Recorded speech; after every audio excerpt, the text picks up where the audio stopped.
So here we are on our journey. We will turn these wheels of time. Are you with me? Innovation, big in impact, that is us. We are needed, we're the future for the Dutch. But we need to come together, grasp this moment. Every spark has a chance to turn into a romance. And we got that fire, we got light. We just need to take the leap and ignite.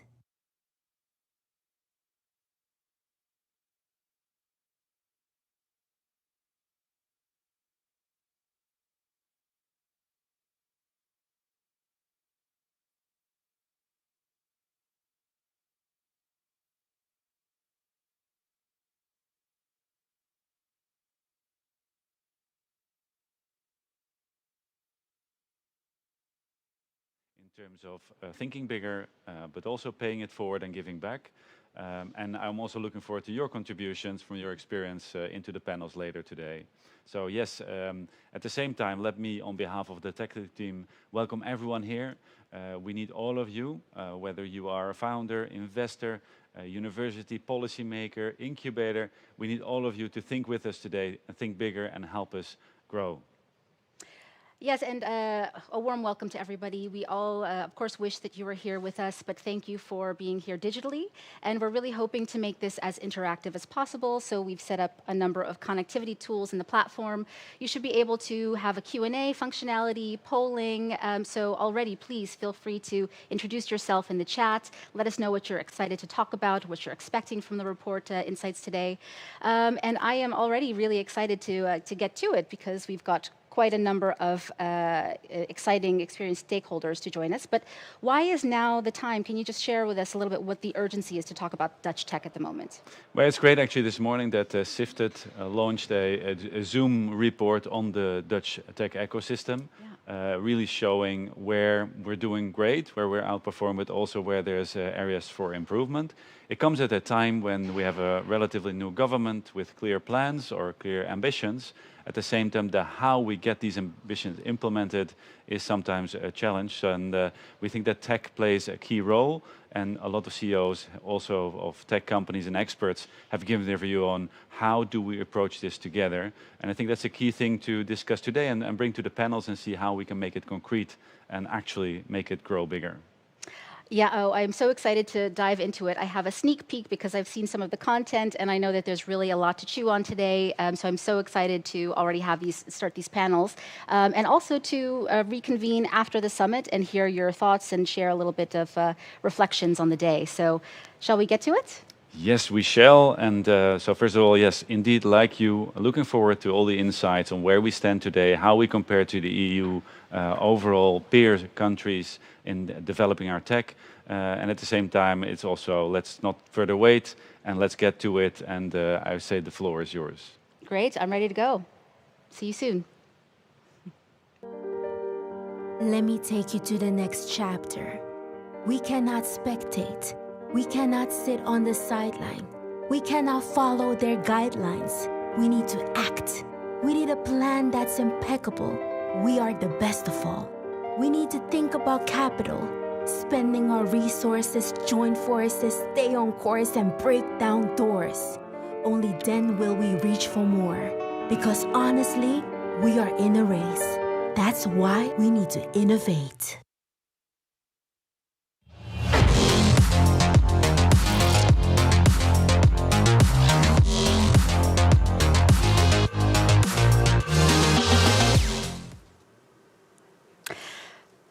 That was quite a sprint to get down the stairs in time, and I am grateful I did not fall down the stairs. I'm also grateful to have this amazing group of panelists here with me today.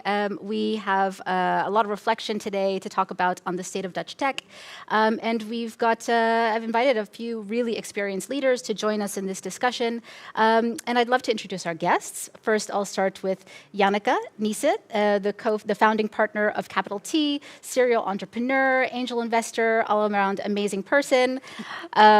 Dirk Arts, the CEO and co-founder of Caster, an amazing health tech company that's started off in the Netherlands and has now scaled internationally. And Constantijn van Oranje, the special envoy for Techleap and the person responsible for making us a unicorn nation. So this is a great event for you to really be joining us for today, of course. So maybe just to have a little bit more chat and allow our audience to see a bit more of your backgrounds, I'd love to talk to each of you for a minute or two. So Janneke, we see each other quite a bit, I think, in the ecosystem. I've always been so impressed by your background, and you've done two really major exits in the marketing tech space. You've transitioned to become an investor. So how does it feel being on the other side, knowing you were starting off as an entrepreneur, now you're an investor? What's that dynamic like for you? It's the dark side, as people like to say. But I really enjoy it. As a founder, I've experienced myself how important the right investor is for you. And I have to say, even though I don't want to compare myself with an entrepreneur, building our own fund together with Eva and setting up something new in the market and trying a different approach also feels entrepreneurial. But it's especially great to work with entrepreneurs every day, to see their energy, to really support them, although slightly, of course, in their journey to become amazing. And that's what gives me so much energy. I think that it's always great investors that come with this sort of operational entrepreneurial background, because it is a tough journey, and having that empathy and bringing it to your investment, the support that you bring to your portfolio companies is amazing. So thank you for your help in the ecosystem. We tell our founders that we hope that they call us at the end of a shitty day and their friends at the end of a great day. So Hopefully not too many calls then. No. So Derek, would love to shift to you a little bit. And I see the name of your company on there. So yeah, that's very American, I think. Huh? It's a really big trend to be able to showcase your company with swag. Exactly. I thought I'd make it very clear what I'm representing here, founder of a tech company at the table. And very happy to be here. Thanks for having me. And I'm curious, so you have this international company. How do you divide your time? Are you often in the States or other cities in Europe, or do you spend most of your time here in the Netherlands? Well, the last 2 years definitely spent most of my time here in the Netherlands. I used to go to the States quite a bit. We have an office there. We have about 50 people in the US. And is that on the West Coast or the East Coast? East Coast, yeah. And I have typically 1 or 2 US nights to work sort of US time slots to meet with everyone there. And we are likely going to relocate to the US for a while with the whole family. Oh, exciting! Just to also be in that time zone for a while and not have to constantly be adjusting. But yeah, it works. Well, if you end up in New York, let me know. That's my hometown, so I can give you a lot of advice on places to eat and all that. Anything in Brooklyn is more than welcome. Yes, very good spot. Yeah. And Constantijn, hello again. We had a really fun session. Was it 2 weeks ago? We did a LinkedIn Live together. Yep. That was a nice on the fly handling all the Q&A. So that was testing my limits as a moderator. This is a little bit easier. But one thing I want to say is, as people have seen the LinkedIn Live we did together, and we're doing this, and there's a lot of promotions around it. I get so much positive feedback on the impact that you have had in people's minds on the ecosystem for the Netherlands in terms of raising its profile, actually creating changes. So how does that feel for you 5 years in now? How do you feel in terms of your accomplishments? Are you able to appreciate them, or is it still think bigger, let's go for more? No, I don't appreciate them. Very Dutch approach. Well, I think we're on a mission, and I think you can only appreciate when the mission is completed. Yeah. And we're not there yet. But so it is sometimes testing to try to find a balance between celebrating, and because a lot of good stuff has happened and is happening, and also always being the person that has to drive forward and say, a lot of stuff has not happened yet. So that is it's finding a balance. But today we're there as well. We're celebrating a lot of great results, but also highlighting some of the the gaps that are still there to fill. What a perfect segue to the first video. So the wonderful thing is that we've got a lot of sort of visuals to share the story and the statistics around the state of Dutch tech. So why don't we go straight to the first video that's framing it all for us today. The world is facing serious challenges. Climate change, offering safe and healthy food, broken supply chains, waste and inequality, to name a few. We need to take innovative ideas to the next level by supporting the entrepreneurs who build companies that tackle these challenges. We need to invest in people that think differently, bigger, faster. Let's look back at 2021 to see how our change makers and the ecosystem is doing. In the Netherlands, 11,000 startups, 19,000 founders, and a total of 145,000 people push the boundaries of our imagination. They build the future of how we move, sustainable solutions to how we eat, and find innovative ways to clean up our oceans. From Groningen to Maastricht, Dutch hubs of innovation have grown on a strong infrastructure of workplaces, accelerators, and world-class universities. Companies like ADN and ASML have made the Netherlands one of the fastest-growing tech markets this year, and our tech startups excel in industries such as life sciences, fintech, and food and agritech. No wonder that the Dutch startup ecosystem has grown in value to more than 300 billion euros, is once again ranked in the top 3 of Europe, and scored 4th on the World Economic Forum Competitiveness Index. Venture funding in the ecosystem has tripled to 5.6 billion euros, representing 6% of annual EU investments, up from 3% in 2019, with more VC funding per capita than Germany and France. And the new phenomenon of mega rounds is giving the ecosystem a boost. The number of exits above $50 million has seen a 53% growth in the past 10 years. And 5 Dutch companies have raised more than 200 million euros this past year, qualifying themselves, if not already, as unicorns. Though with 359 unicorns, Europe is still far from the 1,222 that were created in the US. And with 1.4 unicorns per 1 million people, the Netherlands still has some catching up to do compared to Israel, Sweden, and the United Kingdom. The number of people working in tech has seen an 8% year-on-year growth and added roughly 20,000 jobs last year. So 2021 was a year of growth.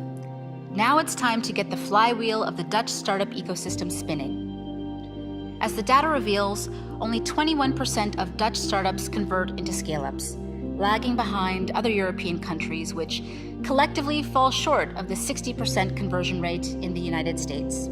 Conversion from startup to scale-up is critical, as scaling up of businesses creates direct and indirect jobs.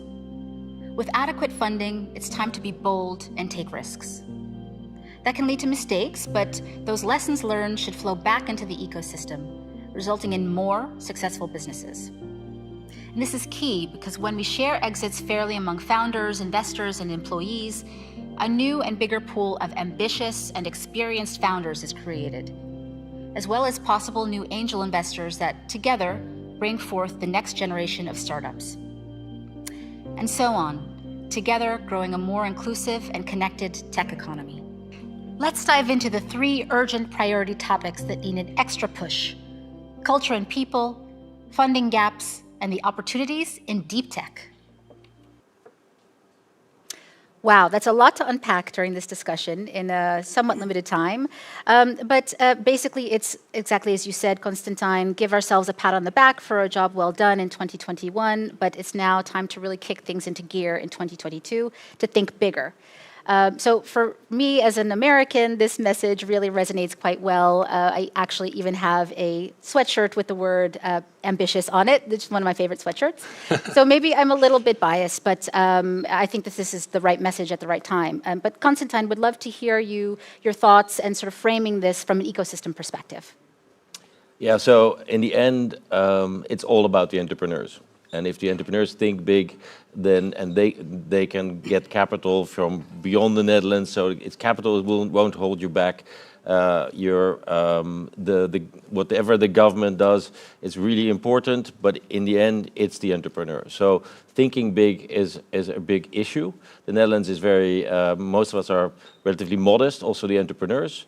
We found actually statistically that Dutch entrepreneurs are less ambitious than many of the entrepreneurs in countries around us, because we like to start business, like to be independent, but to grow a business for most people is a hassle, and so we've seen less of that. So, but that's really the start. If you can't, as an entrepreneur, think big and be ambitious, then no one else will do that, then you won't find the investors that will do that with you.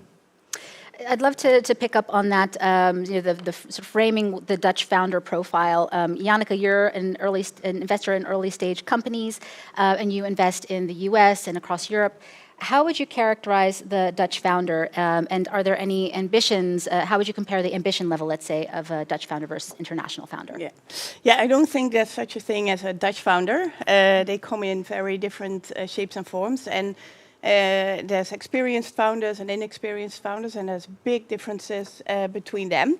But I think in general, what you see is that specifically at pre-seed stage, Dutch founders ask for less. We see their plans to be equally ambitious, but they ask for less money to actually execute on them.